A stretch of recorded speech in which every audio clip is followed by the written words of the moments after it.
디파이는 죽었다. 오늘 이 한 문장으로 좀 시작을 해볼까 하는데요. 아, 그 유명한 말은요. 네, 메이플 파이낸스의 CEO 시들 파월이 던진 말인데 이거 처음 들었을 때 정말 귀를 의심했거든요. 지난 몇 년간 그렇게 뜨거웠던 분야에 대한 사망 선고라니 굉장히 도발적이잖아요. 그렇죠. 마치 뭐 한창 잘 나가는 기술에 누가 찬물로 확 끼얹은 것처럼 들리니까요. 근데 사실 이 발언의 진짜 속뜻을 들여다보면요. 이건 디파이에 대한 비판이 아니라 사실상 최고의 찬사에 가깝습니다. 최고의 찬사요? 그건 또 무슨 의미죠? 파월이 말하는 핵심은 디파이가 실패해서 사라진다는 게 아니에요. 오히려 너무나 성공적이어서 더는 특별한 이름으로 불릴 필요가 없어질 거란 예측인 거죠. 아, 그게 무슨 말씀이신지 약간 감이 올 것 같아요. 예전에 우리가 인터넷 쇼핑이라는 말을 썼잖아요. 네, 썼죠. 뭔가 그냥 쇼핑이랑은 다른 특별한 것처럼요? 근데 지금은 아무도 그렇게 안 부르잖아요. 그냥 쇼핑이죠. 정확합니다. 바로 그 비유가 딱 들어맞아요. 인터넷이 쇼핑을 대체한 게 아니라 쇼핑의 기본 인프라가 된 것처럼 디파이도 금융의 기본 인프라가 될 거라는 이야기군요. 네. 골드만삭스나 JP모건 같은 월가의 거대 기관들이 앞으로는 디파이를 한다고 말하는 게 아니라 그냥 금융한다고 말하게 될 거란 거죠. 그들의 모든 금융활동이 온체인이라는 새로운 기술이 위에서 일어나는 게 너무나 당연해지는 미래. 그걸 그리고 있는 겁니다. 와, 하나의 거대한 자본시장이 통째로 새로운 판으로 옮겨간다는 정말 담대한 주장이네요. 그렇다면 오늘 우리가 파헤쳐야 할 질문은 명확해졌습니다. 디파이는 죽었다.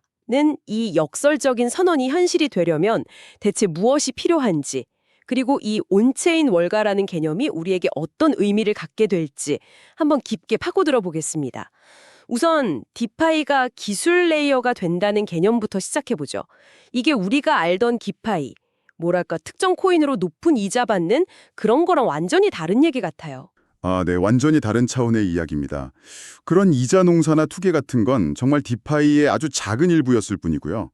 파월이 주목하는 본질은 훨씬 더 깊은 곳에 있습니다. 그의 주장을 한 문장으로 줄이면 딱 이거예요. 결국 모든 자본시장의 활동은 온체인에서 정산될 것이다. 모든 자본시장 활동이요? 네. 지금 금융 시스템을 한번 생각해 보세요. 은행 간 송금망, 주식거래 정산 시스템, 채권 결제 시스템. 이 모든 게 다 각자 다른 회사, 다른 기술로 만들어진 폐쇄적인 망이거든요. 아, 소위 그 사일로라고 부르는 서로 꽉 막힌 섬 같은 상태를 말씀하시는 거군요. 맞습니다.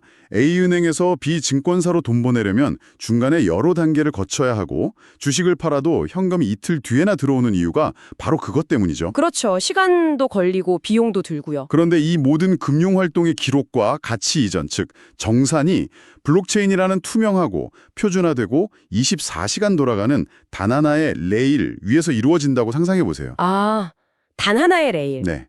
이때 디파이는 더 이상 투자 상품이 아니라 바로 그 새로운 금융 레일을 구성하는 핵심 기술, 그러니까 프로토콜이나 스마트 컨트랙트 같은 기본 부품이 되는 겁니다. 그렇군요. 월가 기관들은 그 레일 위에서 자기들 상품을 만들어서 팔게 되는 거고요. 바로 그겁니다. 잠깐만요. 근데 여기서 좀 궁금한 게 생기는데요. 보통 자산 토큰화라고 하면 다들 블랙록 같은 기관들이 실험하는 미국 국채를 떠올리잖아요. 가장 안전하고 거래도 활발하니까요. 네, 그렇죠. 이걸 온체인으로 옮기는 게 순서처럼 보이는데 왜 파월은 굳이 복잡하고 위험해 보이는 사모대출 시장을 진짜 성장 엔진이라고 지목한 걸까요? 훨씬 더 어려운 길처럼 들리는데요. 아, 정말 날카로운 질문이십니다. 바로 그 지점에 파월의 통찰이 담겨 있어요. 미국 국채는요, 이미 세계에서 가장 유동성이 높고 효율적으로 거래되는 자산 중 하나입니다. 그렇죠. 이걸 토큰화하는 건 물론 의미가 있죠. 하지만 비유하자면 이미 시속 300km로 달리는 고속철도를 310km로 개선하는 것에 가까워요. 아, 개선은 되지만 뭐 혁신적인 변화는 아닌. 그렇죠. 하지만 사모대출 시장은 완전히 다른 이야기입니다. 사모대출이라면 주로 비상장 기업이나 특정 프로젝트에 자금이 직접 대출되는 시장을 말하는 거죠. 규모는 큰데 뭔가 좀 베일에 쌓여 있다는 이미지가 있어요. 정확합니다. 전통 금융시장에서도 그 규모가 1조 5천억 달러를 훌쩍 넘는 어마어마하게 큰 시장이에요. 하지만 결정적으로 비유동적이고 거래가 불투명한 그림자 금융의 영역이죠. 누가 누구한테 얼마를 어떤 조건으로 빌려줬는지 밖에서는 알기 어렵고 한번 빌려준 대출 채권을 다른 사람한테 팔기도 굉장히 까다롭고요. 아, 이제야 그림이 좀 맞춰지네요. 이미 효율적인 시장이 아니라 가장 비효율적이고 거대한 시장에 기술이 들어갈 때 그 파괴력이 가장 크다는 거군요. 바로 그겁니다.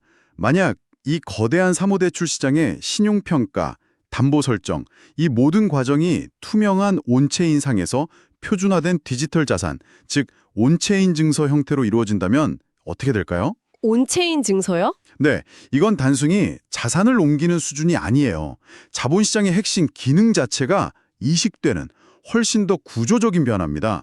꽉 막혀있던 자산의 유동성이라는 피를 공급하고 전 세계 투자자들에게 새로운 기회의 문을 열어주는 거죠. 10%의 개선이 아니라 1000%의 혁신이 일어날 수 있는 영역이다. 이런 말씀이시네요. 네, 그런 셈입니다. 이론적으로는 정말 엄청난 변화처럼 들립니다. 하지만 비전만으로는 부족하잖아요. 특히 금융은 규제 없이는 한 발짝도 못 나가는 분야니까요. 이런 변화를 뒷받침할 만한 실제 제도적인 움직임이 있나요? 물론입니다. 그리고 그 변화는 이미 시작됐습니다. 가장 결정적인 신호는 2025년 7월 18일에 서명된 주니어스 액트입니다. 아, 그 법안. 그게 스테이블 코인에 대한 연방 차원의 첫 규제 프레임워크였죠. 맞습니다. 이 법안이 역사적인 이유가 바로 그거예요. 그전까지 은행 같은 전통 금융기관이 보기에 스테이블 코인은 정체불명의 존재였거든요. 이게 증권인지 상품인지 법적 지위가 모호했죠. 그야말로 안개 속이었네요. 안개가 껴있으면 아무리 좋은 차도 속도를 못 내니까요. 그렇죠. 그런데 이 법안이 통과되면서 안개가 걷히고 도로 위에 차선이 그려진 셈입니다. 은행들이 어떤 규칙을 지키면서 스테이블 코인을 다룰 수 있는지 명확해진 거죠. 규제 불확실성이라는 가장 큰 족쇄가 풀린 거군요. 네, 대형 기관들이 본격적으로 시장에 진입할 수 있는 고속도로가 열린 겁니다. 길이 열리니 실제로 그 길을 달리는 차들도 나타나기 시작했겠네요.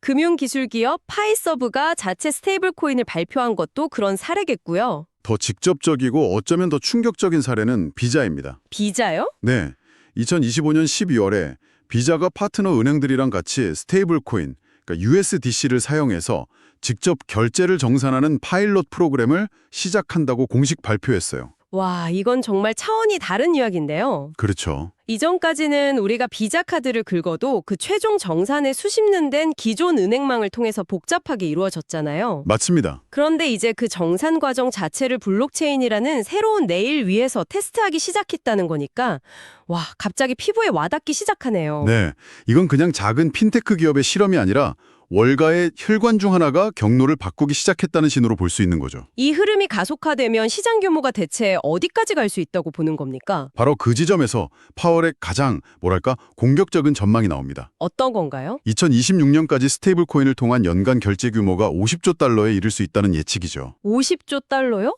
아니, 그게 어느 정도 규모인지 감도 잘 안 오는데요. 지금이랑 비교하면 얼마나 큰 거고 이게 정말 현실성이 있는 주장인가요? 아니면 약간 허풍에 가까운 걸까요? 충분히 가질 수 있는 의문입니다. 그래서 맥락을 이해하는 게 중요한데요. 유명 벤처 캐피털인 A16Z 크립토 분석을 보면 최근 12개월간 스테이블 코인 거래량이 약 9조 달러에 달했어요. 9조 달러? 그것도 이미 엄청나네요. 그렇죠. 특히 2025년 9월 한 달에만 1조 2,500억 달러를 넘겼는데 이걸 연간으로 환산하면 약 15조 달러 규모입니다. 현재 추세만으로도 이미 엄청난 거죠. 그렇다면 50조 달러는 지금보다 3배 이상 성장해야 하는 수치군요. 1, 2년 안에 그게 가능하다는 건데 대체 어떤 동력으로 그런 폭발적인 성장이 일어날 수 있다는 걸까요? 그 동력은 바로 스테이블 코인 사용처의 구조적 전환에 있습니다. 구조적 전환이요? 네, 지금까지의 15조 달러는 대부분 암호화폐 거래소 내 거래나 개인 간 송금처럼 좀 좁은 영역에서 발생했어요. 하지만 50조 달러 시나리오는 이 사용처가 기업 간 상업결제, 무역금융, 기관 간 정산시장처럼 훨씬 더 거대한 실제 경제 영역으로 대규모 침투하는 점프를 가정한 수치입니다. 아, 그러니까 불가능하다기보다는 비자 같은 플레이어들이 첨단하면서 구조적 전환이 일어났을 때 도달 가능한 목표치로 봐야겠군요. 맞습니다. 알겠습니다. 그럼 기업들이 기존 시스템을 버리고 스테이블 코인을 선택할 만한 요인이 있어야 그 점프가 가능하겠네요. 가장 큰 요인은 역시 비용이겠죠? 네, 가장 명확한 동력은 압도적인 비용 절감입니다. 현재 우리가 가게에서 카드로 결제하면 그 가게 사장님은 카드사에 평균 2~3% 수수료를 내거든요. 네, 그렇죠. 연 매출 10억 원인 가게라면 2~3천만 원이 그냥 수수료로 나가는 거예요. 와, 크네요. 근데 스테이블 코인 기반 정산 시스템은 이 비용을 1% 미만 혹은 그보다 훨씬 낮은 수준으로 획기적으로 낮출 잠재력을 가지고 있습니다. 마진이 박한 소상공인들한테는 거부하기 힘든 유인이 될 수 있죠. 그 비용 절감 논리는 정말 강력해 보입니다. 하지만 로이터 통신이 지적했듯이 현실적인 과제도 만만치 않을 것 같아요. 저만 해도 항공사 마일리지나 포인트 혜택 때문에 특정 카드를 쓰고 물건에 문제가 생기면 카드사에 전화해서 바로 결제를 취소해버리거든요. 아, 그렇죠. 차지백 서비스. 네, 단순히 수수료가 싸다는 이유만으로 소비자들이나 상점들이 그 모든 혜택과 익숙함을 포기할까요? 기술적 가능성만큼이나 인간의 습관이라는 장벽이 더 큰 문제 아닐까요? 그 점이 바로 50조 달러 시나리오의 가장 큰 허들입니다. 아주 정확한 지적이세요. 그래서 초기 성장은 일반 소비자 시장보다는 B2B, 즉 기업 간 거래에서 먼저 폭발할 가능성이 높습니다. 기업 간 거래에서는 포인트 같은 혜택이 없고 오직 비용과 속도가 중요하니까요. 아, 그렇겠네요. 하지만 결국 소비자 시장까지 파고들려면 말씀하신 차지백 서비스나 포인트 제도 같은 기존 카드의 익숙한 사용자 경험을 스테이블 코인 생태계가 어떻게 자신들만의 방식으로 구현해낼 것인가, 이 숙제를 풀어야만 합니다. 시장의 성장에 대한 이야기를 나누다 보니 파월의 예측 중에서 또 하나 흥미로운 지점이 떠오릅니다. 어떤 거죠? 그는 시장의 폭발적인 성장을 예측하면서 동시에 대규모 온체인 신용부도, 그러니까 디폴트 사건이 발생할 거라고 예견했습니다. 보통 디폴트는 시장에 엄청난 충격을 주는 최악의 악재인데 이걸 왜 성장의 과정으로 보는 걸까요? 정말 이상하게 들립니다. 여기서 다시 한번 관점의 전환이 필요합니다. 그는 이 사건을 시장이 미수가 상태를 벗어나 성숙해지는 과정에서 반드시 거쳐야 할 통과 의례로 봅니다. 통과 의뢰요? 네, 전통 시행 시장을 생각해보면 쉬워요. 제대로 작동하는 시장이 되려면 돈을 빌려주고 이자를 받는 긍정적인 행위만 있어서는 안 됩니다.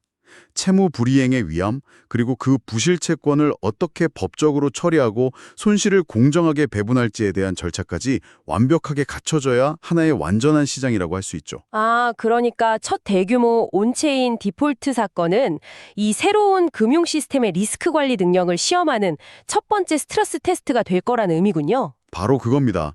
시뮬레이션이 아니라 실제 상황에서 위기를 극복하는 능력을 증명해야 한다는 거죠. 마치 새로 만든 비행기가 혹독한 폭풍우를 겪어도 안전하게 착륙하는 모습을 보여줘야 승객들이 믿고 타는 것처럼요. 정확한 비유입니다.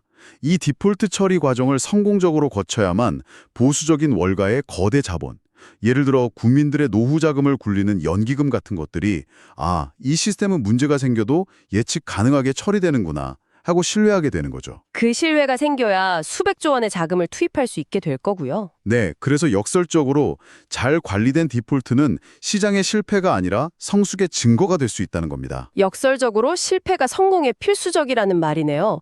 정말 흥미롭습니다. 자, 그럼 이 시스템이 스트레스 테스트도 통과하고 디파이 시장이 1조 달러 규모로 성장한다고 가정해보죠. 이 새로운 시스템의 주 사용자는 과연 누가 될까요? 여전히 개인 투자자들이 중심일까요? 우리가 아는 이름들이죠. 국민들의 은퇴 자금을 굴리는 연기금, 싱가포르 국부펀드 같은 국부펀드, 대형 보험사, 그리고 블랙록 같은 세계 최대 자산 운용사들이요.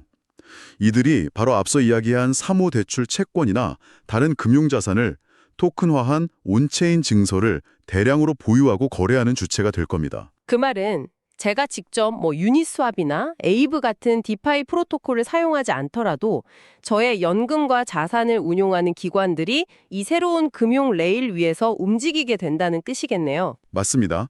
변화가 제가 인지하지 못하는 가장 깊은 인프라 레벨에서부터 시작될 수 있다는 거죠. 대부분의 사람들은 인터넷이 어떻게 작동하는지 몰라도 이메일을 보내고 영상을 보잖아요. 네, 그렇죠. PCPIP 같은 거 잘 모르죠. 그런 것처럼 금융 인프라가 온체인으로 바뀌어도 사용자들은 그 변화를 직접 체감하지 못할 수도 있겠군요. 하지만 제가 쓰는 금융 서비스의 효율성과 비용 구조는 근본적으로 바뀌게 될 거고요. 정확합니다. 자, 그럼 오늘 나눈 이야기를 종합해볼 시간입니다. 디파이는 죽었다는 도발적인 선언으로 시작했는데 결국 이 말은 디파이의 실패가 아니라 오히려 그 기술이 너무나 성공적이어서 더 이상 별도의 이름으로 불릴 필요가 없는 표준이 되는 미래를 가리키는 말이었습니다. 네, 인터넷 쇼핑이 그냥 쇼핑이 된 것처럼요. 완벽한 정리합니다. 금융이라는 본질적인 활동, 즉 가치를 저장하고 빌리고 교환하는 행위는 사라지지 않습니다. 단지 그 금융이 오가는 레일이 바뀔 뿐이죠. 우리는 지금 수십 년간 유지되어 온 폐쇄적이고 비효율적인 금융 인프라가 더 개방적이고 효율적인 온체인 정산 방식으로 전환되는 거대한 변곡점의 초입에 서 있는지도 모릅니다. 오늘의 논의는 그래서 우리에게 중요한 질문을 던지는 것 같습니다. 이제 논점은 과연 온체인 금융이 올 것인가가 아니라 수많은 블록체인 중 어떤 온체인 레일이 표준이 될 것인가로 옮겨가고 있는 것 같아요. 월가의 핵심 기능인 결제와 정산이 기존의 방식이 아닌 새로운 기술 표준 위에서 재편될 때 과연 기존의 강자들은 어떻게 될 것이며 우리에게는 어떤 새로운 기회와 위험이 기다리고 있을까요? 시청해주셔서 감사합니다.